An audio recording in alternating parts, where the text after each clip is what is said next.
when you drink alcohol, it can pass into all the cells and tissues of your body. It has no trouble just passing right into those cells. And the fact that it can pass into so many organs and cells so easily is really what explains its damaging effects.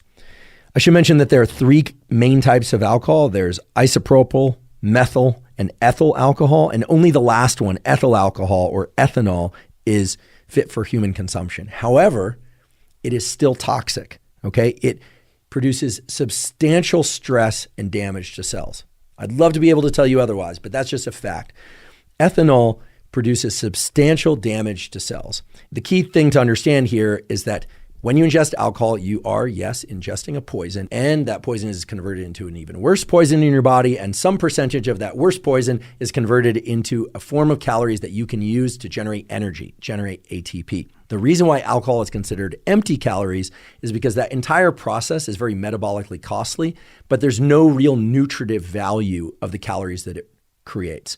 You can use it for immediate energy, but it can't be stored in any kind of meaningful or beneficial way. It doesn't provide any vitamins. It doesn't provide any amino acids. It doesn't provide any fatty acids. It's truly empty calories. I know some people talk about sugar as empty calories, but sugar actually is a far better fuel source than alcohol or acetate.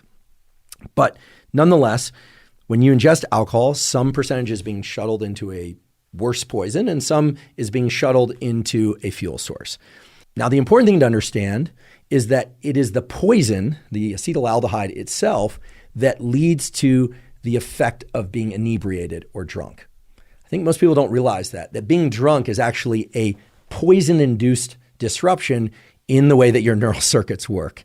And so we should ask ourselves, like, which neural circuits, what brain areas, what body areas involved in feeling drunk or inebriated? In thinking about the biochemical effects of alcohol and what it's doing to the body, what it's doing in all cases is it's consumed into the gut, right? And some amount of acetaldehyde and acetate are making it into the brain. It crosses the blood-brain barrier. Most things, thankfully, can't pass across the blood-brain barrier, but alcohol, because it's water and fat soluble, just cruises right across this fence and into the milieu, the environment of the brain. So what happens when alcohol gets into the brain that makes us feel tipsy or drunk, and in some people makes people especially energized and happy? Alcohol is indiscriminate in terms of which brain areas it goes to. Again, it doesn't bind to particular receptors, but it does seem to have a propensity or an affinity for particular brain areas that are involved in certain kinds of thinking and behavior. So one of the first things that happens is that there's a slight, at least after the first drink or second drink, there's a slight suppression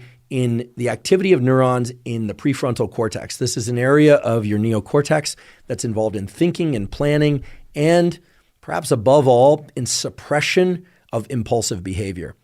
So if you go to a party and they're serving alcohol and people are consuming drinks, what you'll notice is that a few minutes into that party, the volume of people's voices will increase. And that's because people are simply not paying attention to their voice modulation. As other people start speaking more loudly, other people are speaking more loudly. We've all had this experience, right, of going to a party and then you step outside for a moment and you go, oh my goodness, I was shouting. You come home the next day, you got a sore throat. It might be that you picked up some sort of bug, some virus or something.